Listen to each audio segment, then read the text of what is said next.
change anything in your life, really have a think. What is it that you want to change, and why do you want to change it? Because if you think about, okay, I want to stop eating croissants, that associates with pain, right? Because it associates with loss of pleasure. But if I say I want to feel healthier and more energetic, that associates with pleasure. So we need to paraphrase what we want to achieve in the positive associations way. So we need to look at what do we want to gain from this change, not what we're going to lose. Because if you're going to say, like, kind of just look at the change as it's going to be painful, it's going to be unpleasant, how likely are you to do it? Not very likely.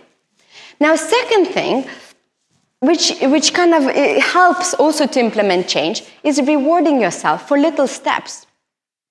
And kind of finding there's a good book on that. It's called The Mindset by Carol Dweck. Actually, how to kind of have compassionate way and how to have like reward yourself for the process rather than the result. To praise yourself for kind of putting effort towards the achieving change. Because a lot of us are quite self-critical and self-punishing. We notice the mistakes we have made rather than the progress we made and the effort we put. So we also need to cultivate the attitude of self-appreciation for the effort we put and what we have done well. So positive reinforcement, gratitude list, what went well today list, they're all the ways to kind of kick the dopamine in your brain. And we are in charge of that. We can actually do it based on what we focus on. And some people need to put more effort in changing their mindset than others. And last but not least, in order to create another kick in your butt, you can actually get really clear. Sit down and think, what would be the drawbacks if you didn't change? Okay, let's go back to that croissant, because as you can see, I quite like pastries.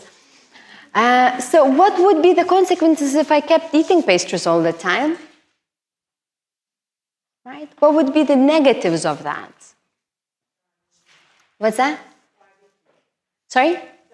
Yeah, I could get diabetes. I could get really, really, larger than I would like to.